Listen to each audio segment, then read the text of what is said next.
Why Asia hates the Philippines but can't live without them. I just spent $100,000 investigating why the Philippines is the most hated country in Asia, and what I discovered will completely change how you see Southeast Asia forever. But first, if this video gets 300,000 likes, I'm giving away a free trip to Manila to prove everything I'm about to tell you. Let's go.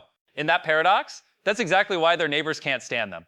Today I'm going to show you why your Filipino nurse might secretly resent your Korean doctor, how a birthday party almost triggered a diplomatic crisis, and why the hatred isn't actually about the Philippines at all. So buckle up, because this is going to get wild. The Manila bus incident. Let's start with the incident that gave critics all the ammunition they ever needed.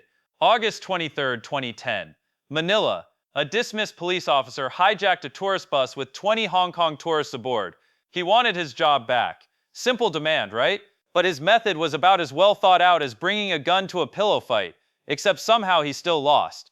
The rescue attempt was a masterclass in everything not to do. Police tried breaking windows with sledgehammers, they bounced off like rubber, SWAT teams moved with all the coordination of a drunk spider trying to tap dance, and get this, media cameras broadcast tactical positions live. They basically gave the hijacker a free live stream of their plans like some twisted Twitch stream nobody asked for.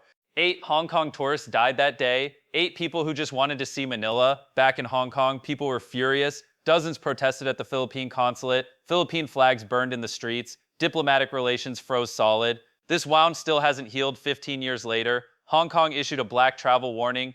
Every Southeast Asian nation watched that failure in high definition. One tragedy became the lens through which every Filipino action would be viewed forever. Like judging all of Italy based on one really bad airport pizza with pineapple. But if that incident lit the match, online gaming poured gasoline on the fire.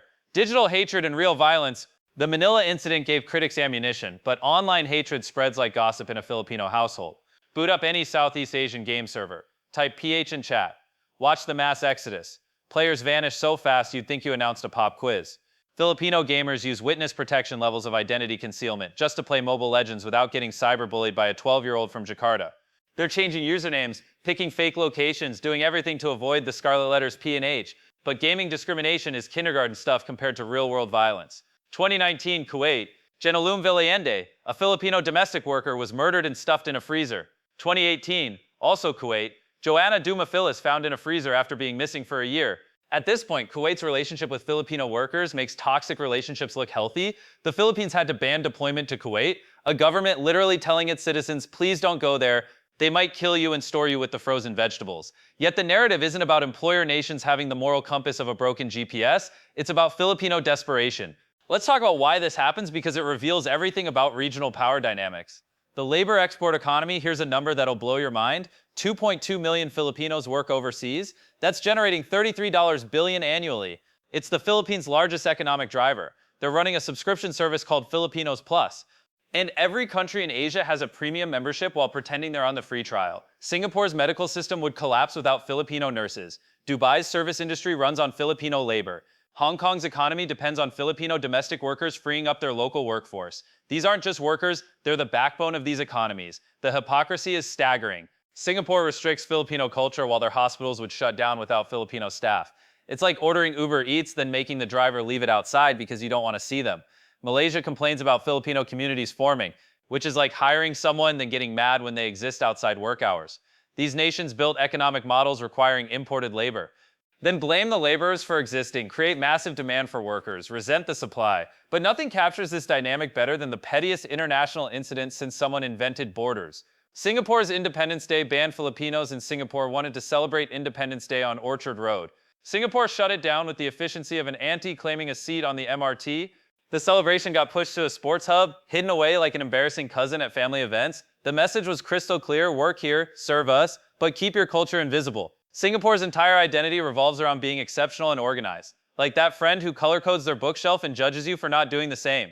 Their country is smaller than most major cities. When foreign populations celebrate openly, it triggers existential anxiety usually reserved for midlife crisis. The online backlash revealed something deeper. Singaporeans flooded social media with complaints about Filipinos getting too comfortable. Some demanded fewer Filipino workers. The subtext, we need you, but wish we didn't.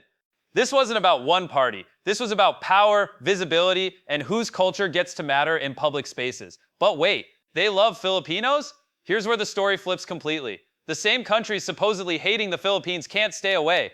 Korean variety shows film there constantly. Running Man visits the Philippines more often than your friend who found themselves in Bali posts about it. Japanese tourists treat Philippine beaches like mandatory pilgrimage sites.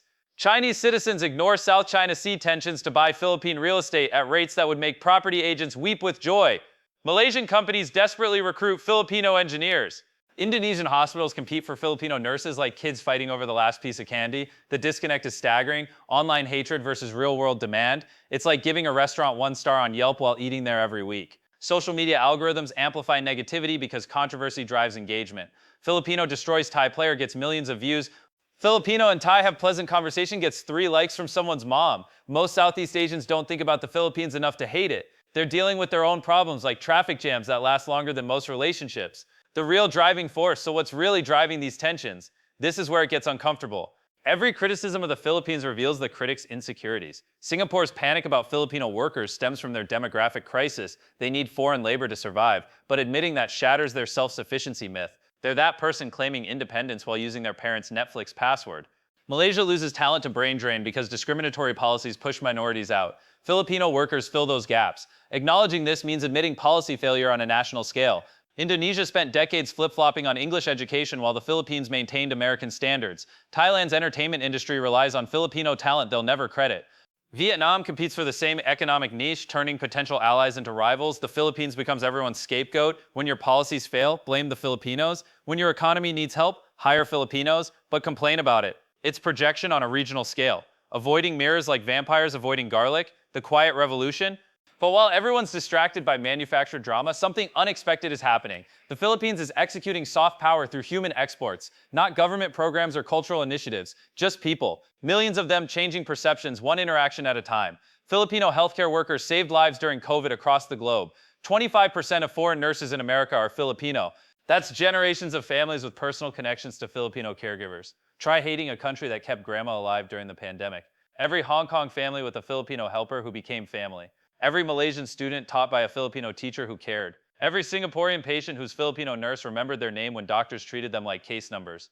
These personal connections override political narratives. The Philippines is playing the long game. While others build walls, Filipinos build bridges. While others protect culture through isolation, Filipinos spread theirs through integration. It's cultural infiltration through kindness. And it's working. So why? So why do some Asian countries look down on the Philippines? Simple. It's easier than examining their own failures. The Philippines represents everything that shouldn't work but does.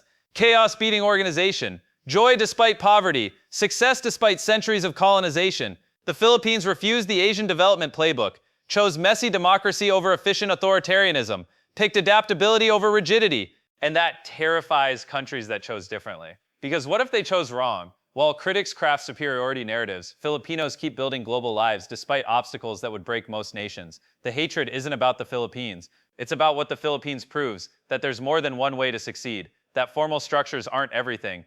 So if this video gets 300,000 likes, I'm giving away a trip to Manila. Comment below which Asian country you think treats Filipinos the worst. And subscribe because we're investigating more stories like this that nobody else will tell you. Next time you see someone hating on the Philippines online, remember they probably depend on a Filipino for something they take for granted. See you in the next one. Valley Farm.